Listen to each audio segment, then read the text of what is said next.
Hello, greetings ladies and gentlemen, lads and lads, welcome to the Rally with Racquet podcast. Hope you guys are having a fine morning, night, midday, could be any time. I understand gamers have quite a awful sleep schedule. I've been trying to fix that myself, recently with doing a little bit of studying of counselling. I've been waking up in the morning trying to rejuvenate myself, been having jogs, been having a nice cup of tea, some breakfast, just trying to make sure the schedule's up and running so I can have that free flowing brain to be activated for gaming and studying and doing this podcast. We just want to make sure everything's nice and flowing. We get the juices going, you know what I mean? Anyway, enough about that. Hope you guys are all doing fantastic, as I just said. This is going to be episode 11 of the Rally with Racquet podcast. It's going to be about my favourite esports to watch. Now, I'm going to put a little bit of an asterisk here, something to give you guys a little bit of an understanding as to where I'm coming from with a lot of these rankings. It's not going to be specific rankings, but I'm going to be generally tiering these esports against each other, right? Of course, this is going to have a degree of bias towards it. Let me give you an example. I come from an extensive sporting background. I used to play rugby league. I used to play tennis. I used to do athletics. Now, when you get good at these things, basically any sport that involved extensive running and sprinting, where I could take advantage of my speed, because I was a 100-meter sprinter at a very high level, then I would play that sport because I'd use that to my advantage with speed, obviously. And all of these sports that I participated in, I generally did watch that sport as well, to get more context, to get perspectives, because I wanted to influence my own gameplay with what the best were doing. Now, with that said, a lot of these esports that I am ranking, I have played and I haven't played, and this may be a little bit of a criteria I'm going to be referring to.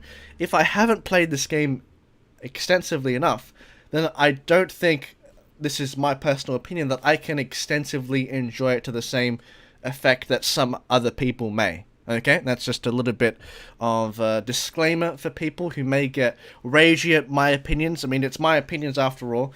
I understand people get butthurt from my opinions all the time. I've hosted several podcasts before. I love being the heel. I also love being the people's champ. So, we can go either way on this, guys. We can debate. You can type in the comments. Why do you think you like that specific esport more than the one that I listed? Why do you think it's objectively better? Either way, let's get straight onto the list, shall we? So, the first one that I think a lot of people would be a little bit more... Well, I'm not going to be egotistical, but I think maybe some of the people who have been related to me in the esports industry would be curious as to where I would rank Overwatch. Someone who has competed in a little bit of the Overwatch when it first initially released as a semi-pro player, someone who has commentated the game for about a year and a half, and someone who has coached for about 6 months. I've been involved in the Overwatch scene for a little bit, hosted my own podcast for it, revolutionary podcast for the Oceanic scene. Now, let's get down to the nitty-gritty. What I think about the general viewing experience. Now, this can relate to contenders, this can relate to Open Division, this can relate to Overwatch League. I think main people would be introduced, or would be, a lot of people would be more interested in what my opinion of what the Overwatch League was. I think it's improved and not improved in the same time. Now, the overall viewership experience has improved. I think the Overwatch League has absolutely superb visuals in terms of their overlays, in terms of their players and how they're photoshopped. A little bit of a pause there. Sorry about that. I apologize. But yeah, everything looks very clean within the Overwatch League. I appreciate the design. In terms of the actual viewership experience, though, it has improved. I enjoy, the color coding, the different, abilities that are correlating to the team colors. I think that's very intelligent, and I think that's really the best solution they could come with the game design that they have introduced with Overwatch League. And it's just difficult to rebuild off that, considering the circumstances that they put themselves in with Blizzard, It still looks very visually noisy, however. If you're coming at this from a very basic player or viewer level, then it's difficult to understand a lot of how these things work. And the easier players can identify with things, the easier the viewership experience for Overwatch League will be. So this is actually determined by a variety of different reasons. I think meta is actually one of the defining factors of how Overwatch League's viewing experience can better. As weird as it sounds, like the actual heroes that are within the game can help the viewership experience, in that if you have more basic, intuitive, visually clean heroes in the game, you can look at them, you can see exactly what they do, and think, oh, okay, we can follow this. The more types of heroes they have in the game, then I believe you can become... Overwatch League can become a better viewing experience. But when you have so many large abilities that are in play, I think it can confuse a lot of people. And Overwatch has had this problem for a very long time. So I think that's just going to be a system within Overwatch that needs to be addressed, even though it's going to be very difficult to do. Maybe in Overwatch League 2, or Overwatch 2, sorry, they're going to fix a lot of those overlay issues, or not overlay issues, more of the in-game noisiness that it does present. I'm not exactly sure how you can fix it, so I'm not, going to sit on here and flame Overwatch for that, supposed mistake, but, I exactly don't have the solution for that either, admittedly. So that has technically improved over time because of the color coding and stuff like that. I also think the talent overall for Overwatch League has declined, or Overwatch in general has declined. Someone who has personally endeavored into some commentary roles myself, I'm very critical of myself, and whenever I did something incorrectly, I would ask my fellow co-caster to do some reviews with me so that we can improve upon things. I feel like a lot of these players that are adapting into commentary roles. Now, this is something that you need to have understanding of how commentary works in order to really grasp it. But there's always going to be certain commentary or caster tropes that you're going to run into. Now, the main thing that a lot of people initially run into, and this could be famed across their whole career, is that they fall into specific phrases that they repeat over and over again, and they come off as repetitive. They come off as annoying. This isn't generalizing, but I noticed really basic general American casters who would be doing really basic commentary would end their sentences always the same, oh, this is happening right there, or they were using right there at the end of every single sentence. I've heard this several times. Now that's just an example. I know, for example, you can look at the highest level when you look at, this is some commentary psychiatry that I study all the time. Spawn, for example, when he answers a question for League of Legends, a lot of the time he uses the word absolutely to enter his answer. A lot of people fall into these tropes of repeating things. Now, Spawn, he's at a high level of understanding, and he can elaborate answers really, really well. So the fact that he repeats that isn't really too relevant. Because he doesn't do that in a commentary scenario. He more does it on an analysis desk scenario, right? So it doesn't matter as much. But in commentary situation, in a casting situation, it does become a little bit frustrated. So you can also detect, for example, Jake doing this. This isn't a specific call out or whatever. Or vocal tonage is extremely important in commentary. And you can just tell when someone is putting on a show and they're sounding really, really fake. Now, when people say that voice isn't a part of commentary, I agree with that.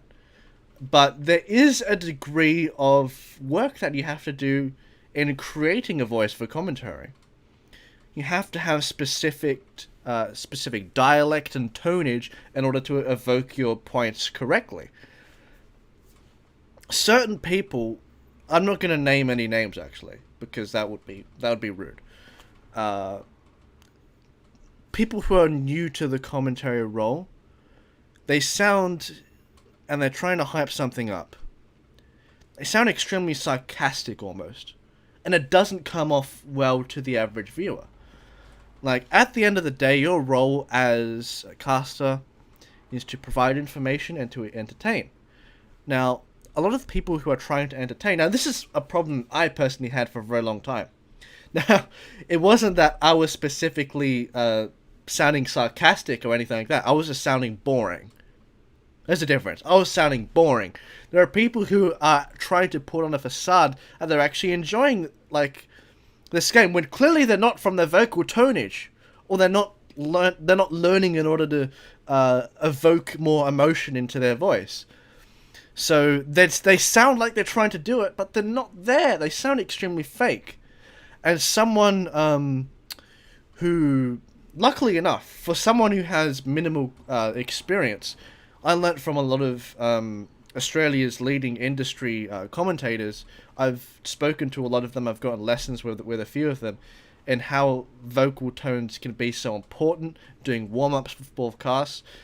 Some of these people who are in the positions of commentating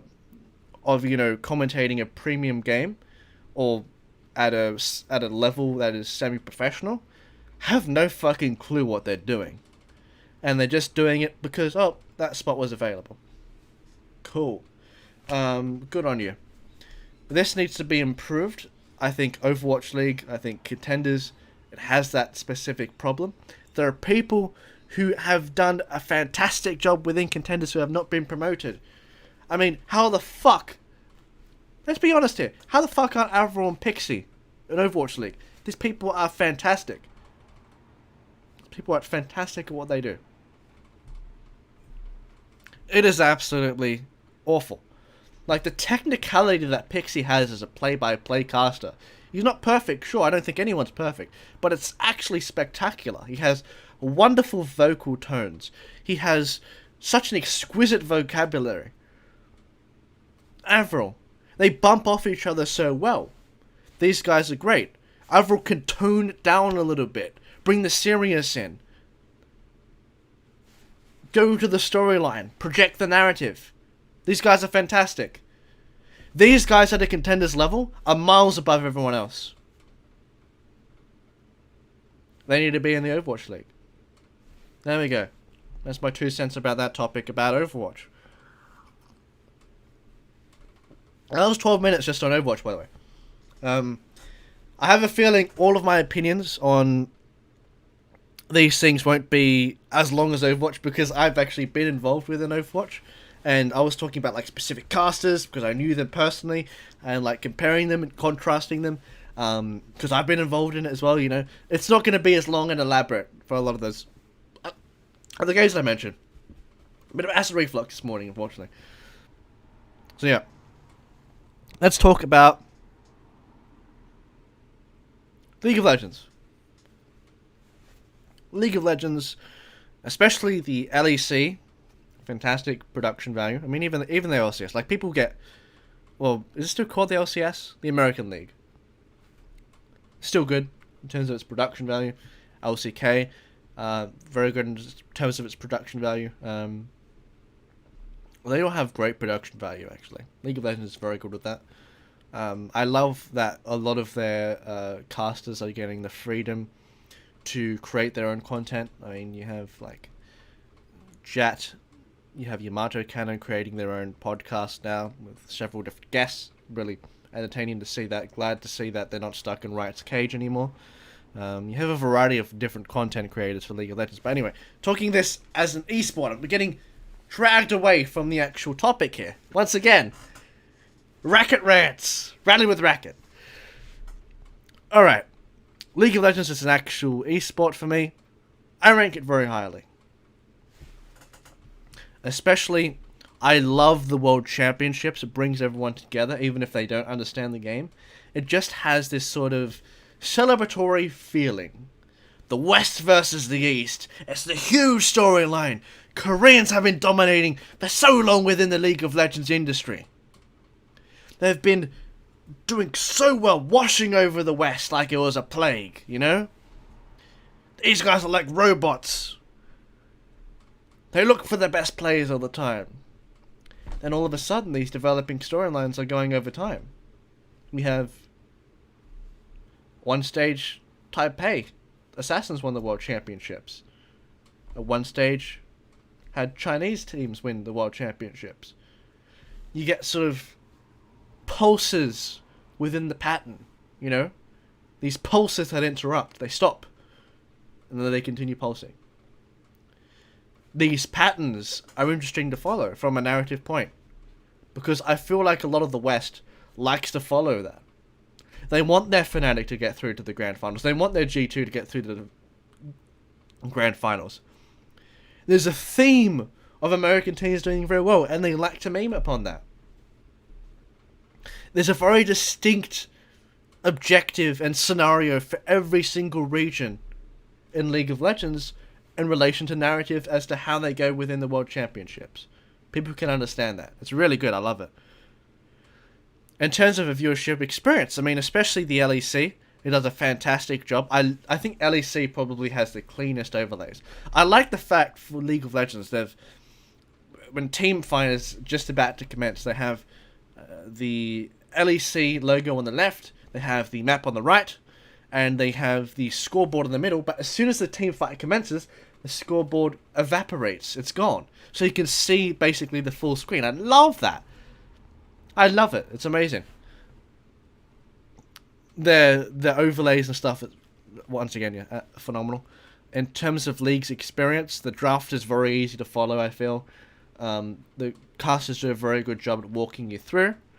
In terms of casting strength, I feel like the Europeans probably have the best squad in terms of casting. I think Quickshot has to be probably my favourite play-by-play.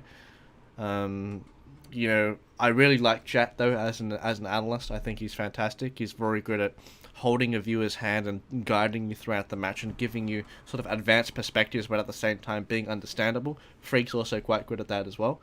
But yeah, as a viewership experience, I rate it quite high because I can like understand a lot of the things that's happening too. So I can personally understand it. See, League has been very difficult for me to analyze as a spectating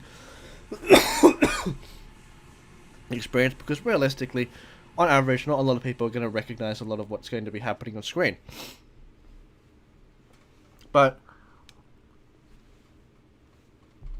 the game has such like a broad player base that I think people can generally understand the gist of things. And when they see, and that actually helps League of Legends in a way. If people understand these things generally, and when they see something that may not be so sick, or maybe something sick, and it happens, like these people who interact and are just casual players, like, whoa, that's amazing, I want to try that in my ranked game. They get inspired from it, you know? It's a cool little feeling. It's a cool little feeling. It's certainly... sorry, I just got a text message. It's certainly an experience that I feel like a lot of people may not like, especially in relation to like Dota or something. But it's not everyone's cup of tea, and I think if you play the game extensively, as we refer to the criteria at the beginning of the show, that you will enjoy a lot more of it. It just happens that way. I mean, what more is there to talk about League of Legends? So we've gone over some of the casters. We've gone, like, what can they improve on in terms of a viewership experience? That's a very good question, really. I feel like LEC have pretty much got it down packed. I don't like huge overlays on the screen. I think LCS had this problem, where it had, like, this huge, like, it looked like a sort of chrome overlay at the bottom, and it was like huge. It was like covering half the screen. Or maybe that was China. It was one of the regions where it was so ridiculously huge that you couldn't fucking see half the screen. It was ridiculous.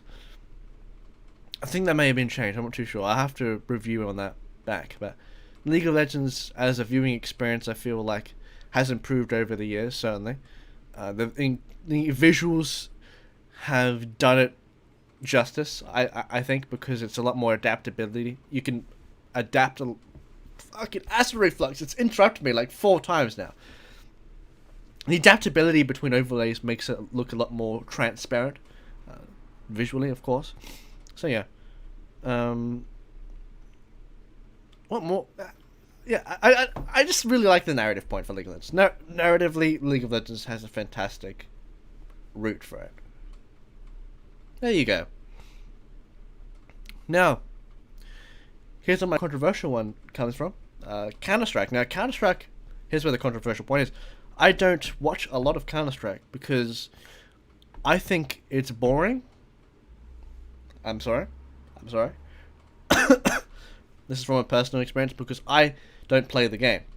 Okay? I think from when I went to IM, I enjoyed it a shit ton because the atmosphere was great. You could hear the commentators, the echo throughout the arena, the screams, the chants, the shouts. But I don't enjoy CS:GO as an esport as much as a lot of people do. Now, it doesn't mean I don't appreciate it. I just don't enjoy it that much personally.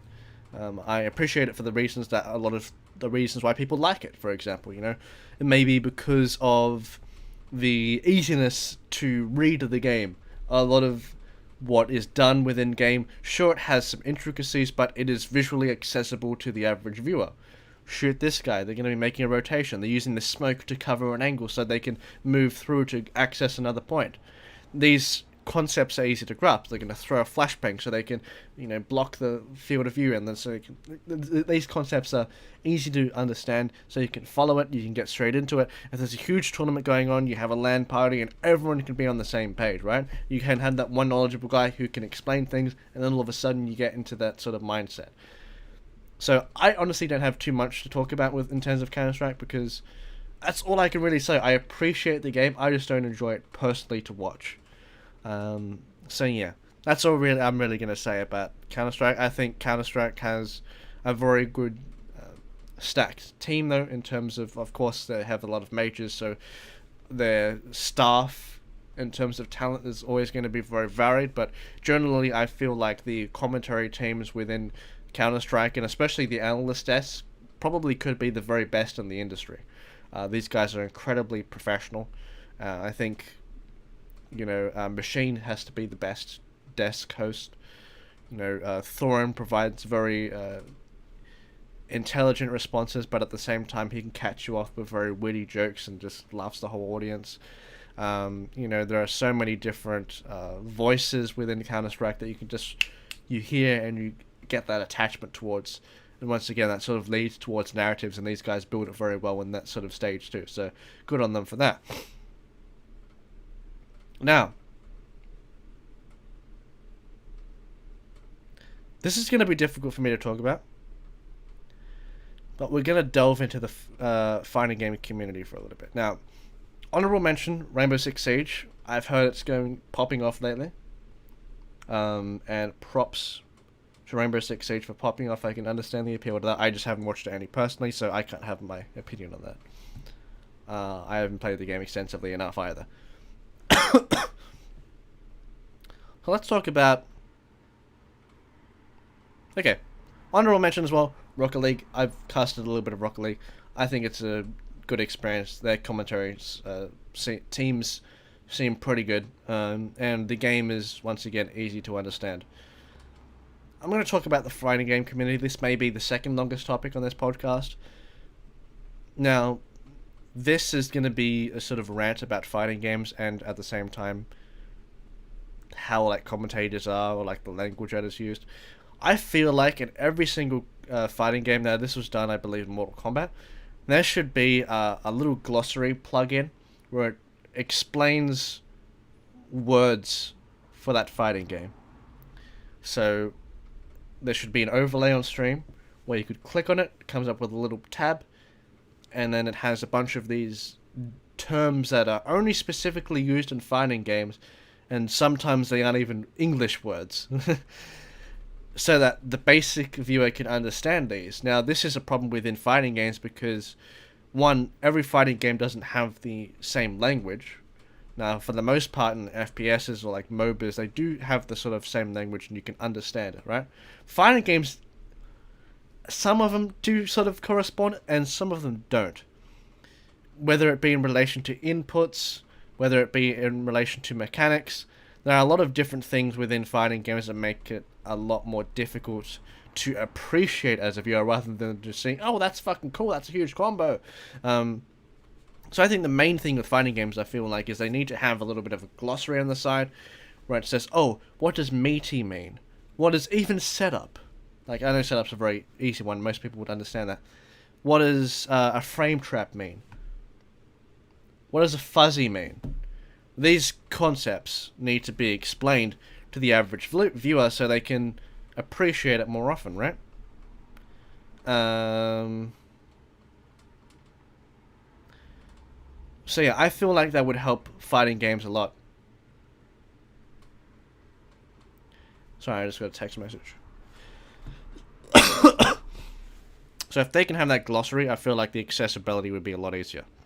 Now, certain fighting games are easier to understand than others.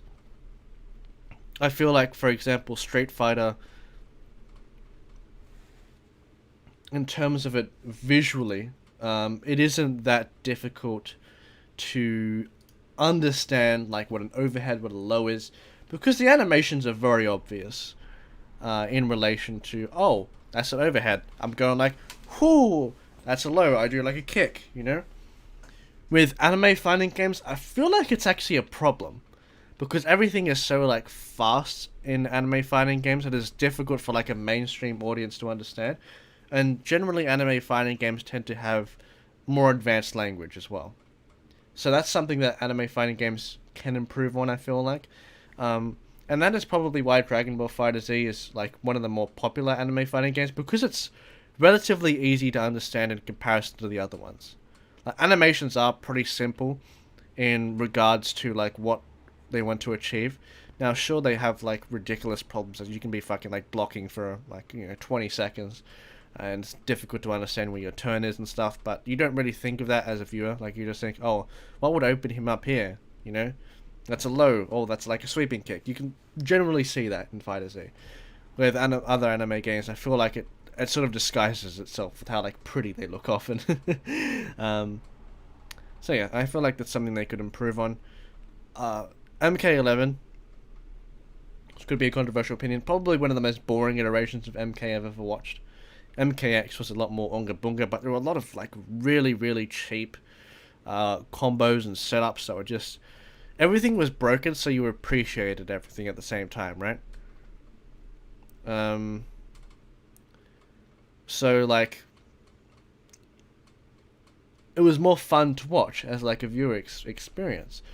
With MK11, it's a lot about footsies. Yeah, sure, that's why you have projectiles that have been fired from across you to zoning people, and you have slides and shit. That's not fucking neutral heavy. They still have that, right? Neutral heavy my ass. Oh, sorry, not neutral heavy, footsies heavy. I should reword the phrasing. And, a lot of the MK players are like, oh yeah, it's so, like, ridiculously in-depth with the flawless block system. Yeah, that's the only thing that's in-depth about MK11. The rest is actually pretty stock standard.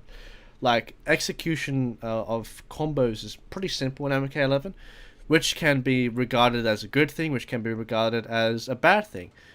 For accessibility of the average player. There is a reason why MK11 actually is one of, like, the best-selling Mortal Kombat games of all time, and it is the best fighting game, I believe, in the past 2 years. So yeah, they've done a good job in terms of that. It's just from a viewership point of view. This is from my stance, but I'm pretty sure that MK11 has broken its own record in terms of viewership. But from my point of view, things look a little bit boring because everything looks the same. If you look at, someone's Sub-Zero and compare him to another Sub-Zero, they basically look the same. There's no going to be any difference of execution of combos. Let's just put it that way. So I feel like that's a little bit of an issue that Mortal Kombat 11 has. I'm just thinking what I'm missing in terms of like... So, okay, one little conversation we'll talk about is commentary in fighting games. I would comment on Smash Bros, but I've honestly watched minimal Smash Bros to really give a educated thought on that. So commentary in fighting games is something within its own realm, I feel like. Whether it's in relation to extensive hype, whether it's in relation to frame data being stated, it can be something that I find it difficult to understand sometimes. For example, you look at more technical commentators, for example, like Ketchup and Mustard, who would relate to frame data on like the end of a combo and, say if it was safe or unsafe or not. Or you look at other commentators like Tasty Steve, who just like screams a bunch, like when he sees like a really cool combo, like opens them up from a mix up, and then the crowd gets hype. There are so many different like avenues within FGC commentary, so it's difficult for me to like say these things from an objective standpoint, but like there is sort of like the more wrestling stance that people come and have their stance towards in the FGC, and there is that more like analytical standard casting esports style that maybe, for example, Ketchup and Mustard would adopt. I think both of them are fine. Some people are over the top and do it way too often to the point where it's like, there's a saying, if everyone in the world was a giant, there would be no giants. So if you scream at every single like open or mix up you ever seen, then is it really something to be excited about? You need to sort of measure your sort of influence when it comes to those hype sort of plays. But yeah, and this has been a relatively good discussion. I probably missed out on esports as I even watch. I would talk about card games, but no, I don't want to. But yeah. My hiccups have been awful this morning, my acid reflux. And that's about all she wrote, fellas. That's going to be it for me. We'll talk about more esports stuff in the future. Don't worry, that'll be a mainstay for this podcast. But yeah, that'll be just a basic introduction of my viewership preferences when it comes to esports. Yeah, thank you guys for watching. Take care. Love you all. Goodbye.